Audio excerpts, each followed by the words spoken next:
Welcome to Falcon eSchool YouTube channel. Kindly subscribe our channel and don't forget to press the bell icon.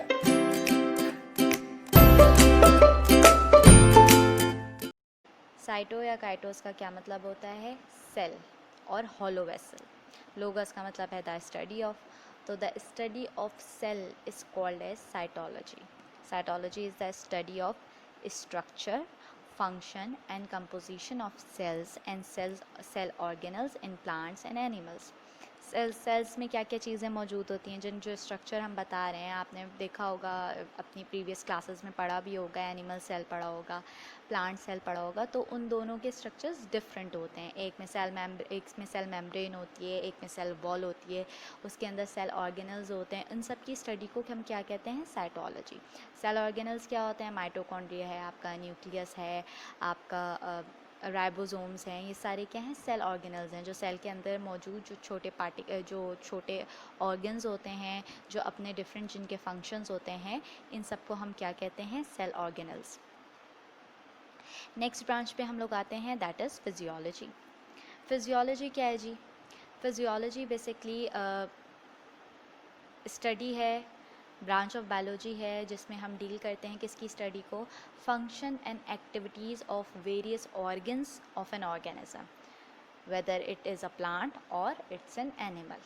किसी भी living organism के अंदर जो functions हो रहे होते हैं और जो एक्टिविटीज़ हो रही होती हैं उसके ऑर्गन्स की, उसकी स्टडी को हम क्या कहते हैं? फिजियोलॉजी. फॉर एग्ज़ाम्पल हम कहते हैं जनाब फंक्शन, हम बात करते हैं हार्ट की फिजियोलॉजी. तो हार्ट का फंक्शन है पंप द ब्लड. ठीक है, पम्प ऑक्सीजन ब्लड को जो है ऑक्सीजनेटेड करता है, वो प्योर करता है और उसके बाद वो आगे पास कर देता है अपने डिफरेंट ऑर्गेनिज्म में. तो ये जो स्टडी है ये हम किस हेडिंग के अंडर पढ़ रहे हैं? ये फिजियोलॉजी के अंदर. ये फिजियोलॉजी है हार्ट की, कि हार्ट का बेसिकली फंक्शन क्या है, वो काम क्या कर रहा है. अब हम आते हैं अपनी नेक्स्ट ब्रांच पर, दैट इज़ इकोलॉजी. ठीक है, इकोलॉजी आपको इसके नाम से पता चल रहा होगा. इको का क्या मतलब होता है? इको का मतलब होता है इन्वायरमेंट, होम, हाउस, जहाँ आप रह रहे होते हैं, that is called as eco. Logos the study of ecology. ठीक है, इकोलॉजी क्या है? Sorry, the study of environment. Ecology क्या है? Ecology is the study of relationship of organisms with each other and their non living environment. क्या कह रहे हैं? इकोलॉजी क्या है? इकोलॉजी ना सिर्फ ऑर्गेनिजम्स, जो एक फॉर एग्जांपल एक जंगल है, ठीक है, उसमें बहुत सारे डिफरेंट वैरायटीज़ के ऑर्गेनिजम्स एक साथ रह रहे होते हैं. तो इन तमाम ऑर्गेनिजम्स के आपस के रिलेशनशिप और इन तमाम ऑर्गेनिज़म का अपने इन्वायरमेंट के साथ जो रिलेशनशिप है, उसकी स्टडी को हम क्या कहते हैं? इकोलॉजी. मतलब ये ऑर्गेनिज़म आपस में साथ रह रहे हैं और जिस जगह पे ये रह रहे हैं उससे उनका क्या रिलेशनशिप है और इन ऑर्गेनिजम्स का आपस में क्या रिलेशनशिप है, इसको हम कलेक्टिवली क्या कहते हैं? Ecology. It is also called as environmental biology. ठीक. टैक्सोनॉमी. आपको याद होगा पिछली मैंने एक स्लाइड में हमने पढ़ा था कि बायोलॉजी, जिस स्लाइड में हमने पढ़ा था what information biology provides us. तो हमने उसमें एक पॉइंट पढ़ा था कि जनाब बायोलॉजी जो है वो डिफरेंट ऑर्गेनिजम्स को according to their similarities and dissimilarities वो ग्रुप में क्लासिफाई करती है, क्लासिफिकेशन कर देती है उनकी. तो टैक्सोनॉमी बेसिकली यही है, लिविंग ऑर्गेनिज्म को क्लासिफाइड कर देती है इनटू ग्रुप्स, सब ग्रुप्स, फाइलम्स, क्लासेस. ये जो अभी आप पढ़ेंगे फाइलम्स, क्लासेस होती हैं, ये सारे ग्रुप्स जो हैं, इनकी ये जो क्लासिफिकेशन है ये बेसिकली टैक्सोनॉमी में होती है. किस बेस पर करते हैं? इनकी सिमिलैरिटीज़ की बेसिस पे, इनके डिफरेंसेस के बेसिस पे, इनके हैबिटेट के बेसिस पे, ये रहते कहाँ हैं, ये कहाँ पर अपनी जो है इनकी पानी में रहते हैं, ज़मीन पे रहते हैं, इनकी सारी जो है खाने पीने की चीज़ें, बहुत सारी चीज़ें हैं जो सिमिलैरिटीज़ और डिफरेंसेस हैं, उनकी बेस पर हम इनको क्लासिफाई करते हैं. किस ब्रांच ऑफ बायोलॉजी में? टैक्सोनॉमी में. और ना सिर्फ क्लासिफिकेशन बल्कि इनके साइंटिफिक नेम्स भी हम देते हैं लिविंग ऑर्गेनिजम्स के. अच्छा जनाब, साइंटिफिक नेम्स पे बात आ गई, तो अब आप लोगों का ये असाइनमेंट है कि आप लोग मुझे at least 2 organisms, whether it is a plant or whether it is a animal, उसके साइंटिफिक नेम लिखेंगे अपने पास, ठीक। अच्छा, नेक्स्ट ब्रांच पे हम आते हैं embryology. What is embryology? Embryology आप नाम से पता कर लेंगे, embryo and लोगस, the study of embryo. And what is embryo? अच्छा जनाब, जो फर्टिलाइज एग होता है, जब हम रिप्रोडक्शन की बात करते हैं तो fertilize egg, what is fertilize egg? Fertilize egg is a zygote. मतलब जब रिप्रोडक्शन होती है तो जो सबसे पहला जो सेल बनता है जिससे फर्दर डेवलपमेंट होती है ऑर्गेनिज्म की, that is called as zygote. अब उस जायगोट के अंदर जो फर्दर डेवलपमेंट हो रही है ऑर्गेनिज्म, पूरा एक ऑर्गेनिज्म बनने के लिए, वो हम किस ब्रांच ऑफ बायोलॉजी में स्टडी करते हैं, दैट इज़ एम्ब्रियोलॉजी, ठीक है। तो ये the stages between zygote and newly hatched या बॉर्न बेबी में जो स्टेजेस आती हैं, जो डेवलपमेंटल स्टेप्स आते हैं, इनकी स्टडी को हम क्या कहते हैं, एम्ब्रियोलॉजी, ठीक।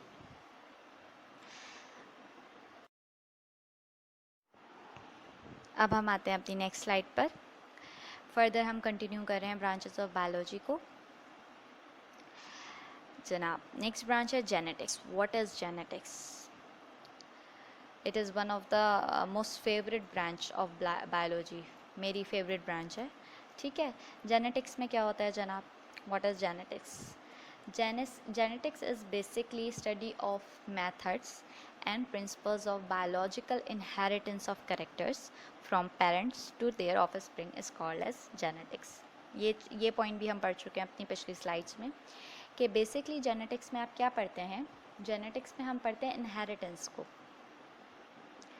हम जनाब पढ़ते हैं कि आपके कौन कौन से कैरेक्टरिस्टिक्स हैं, आपने किस तरीके से इनहेरिट किए अपने कैरेक्टरिस्टिक्स अपने पेरेंट्स से, जो हेरिडिटरी कैरेक्टर्स होते हैं। हेरिडिटरी कैरेक्टर्स ज़रूरी नहीं है सिर्फ कैरेक्टर्स हो, मतलब आपकी आइज़ ब्राउन है तो आपके फादर की आइज़ ब्राउन है तो आपने वो कैरेक्टर ले लिया। सिर्फ हेरिडिटरी कैरेक्टर्स नहीं होते हैं, बल्कि डिजीज़ भी होती हैं। आपकी ख़ानदान में डिजीज़ चल रही होती हैं, वो भी हेरिडिटरी में आते हैं, इनहेरिटेंस में आती हैं ये सारी चीज़ें। तो अपने अपने आपके जो एंसेस्टर्स हैं उनसे आपकी डिजीज़, उनके कैरेक्टरिस्टिक्स भी आपकी अपनी जनरेशन में नज़र आते हैं आगे, ठीक। तो इसको हम जेनेटिक्स कहते हैं। नेक्स्ट ब्रांच पे आते हैं हम, पैलेंटोलॉजी।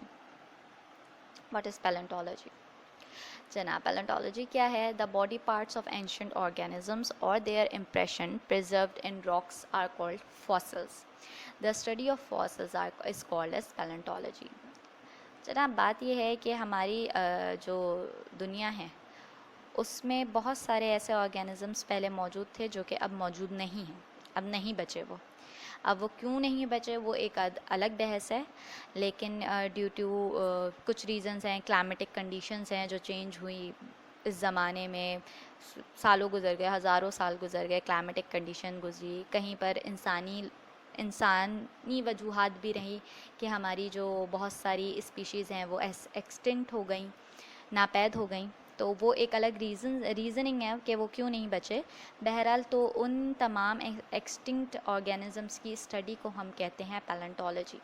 अच्छा, इनकी स्टडी हम करते कैसे हैं? असल में जो फॉर एग्ज़ाम्पल हम एक एग्ज़ाम्पल ले लेते हैं डायनासोर्स की, जैसे मैंने पहले भी आपको बताया था। तो डायनासोर्स की स्टडी कैसे हुई? फॉसिल्स के थ्रू। अब वो जो एनिमल्स थे वो चलते थे, खाते थे, पीते थे, तो उनके जो फॉसिल्स थे वो रॉक में, जो पत्थर हैं, जो पहाड़ हैं, उनमें उनके वो फॉसिल्स मौजूद हैं। ऑब्वियसली उनकी डेड बॉडीज़ भी बिल्कुल अब ख़त्म हैं, लेकिन कुछ की हड्डियाँ मौजूद हैं, कुछ कहीं से कुछ मिल गया, कहीं से कुछ मिल गया, तो that is called as fossils, जो कि रॉक्स में मौजूद हैं। इनकी स्टडी को हम कहते हैं पैलेंटोलॉजी। पैलेंटोलॉजी को हम दो ब्रांचेस में डिवाइड कर देते हैं, दैट इज़ पैलियोबॉटनी एंड पैलियोजोलॉजी।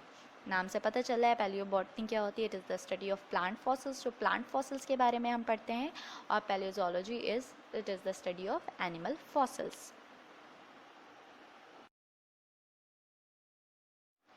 जनाब, हम अपनी नेक्स्ट ब्रांच पे आते हैं, that is biochemistry. What is biochemistry? Biochemistry is basically the study of metabolic reactions taking place in a living organism, ठीक।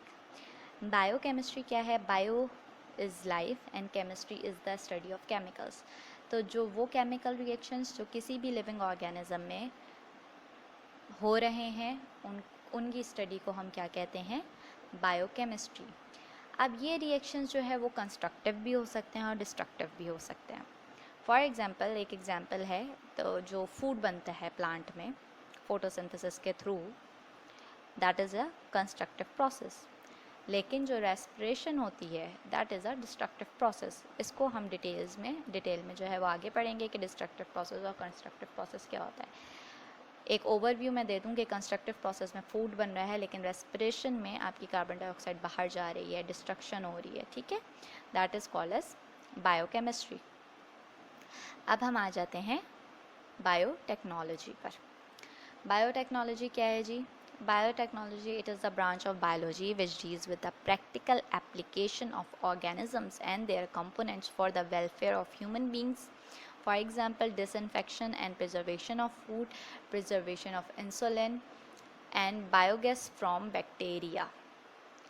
अच्छा जनाब, बायोटेक्नोलॉजी क्या है? बायोटेक्नोलॉजी बेसिकली दो वर्ड से निकली है, बल्कि 3 वर्ड से निकली है, sorry. Bio, techno and logos. Bio is life, techno is technical, logos is the study of. क्या है ये? बायोलॉजिकल प्रोसेसेस की जो एप्लीकेशन है for the benefit of the mankind. इस बायोटेक्नोलॉजी में हम जो टेक्नोलॉजी का इस्तेमाल करते हैं, हम बायोलॉजिकल प्रोसेसेस की टेक्नोलॉजी का इस्तेमाल करते हैं किसके लिए? For the benefit of Mankind. इसकी स्टडी को हम क्या कहते हैं जनाब? बायोटेक्नोलॉजी। इसकी फॉर बहुत सारी एग्जांपल्स हैं। फॉर एग्जांपल आजकल तो वैसे ही कोरोना हो रहा है, तो मैं उसी की एग्जांपल आपको दे देती हूँ। डिसइंफेक्टेंट्स हम यूज़ करते हैं, ठीक है। हम फूड प्रिजर्वेशन के लिए जो है बायोटेक्नोलॉजी का इस्तेमाल करते हैं। ये तमाम चीज़ें जो हैं किस चीज़ में आती हैं? बायोटेक्नोलॉजी में।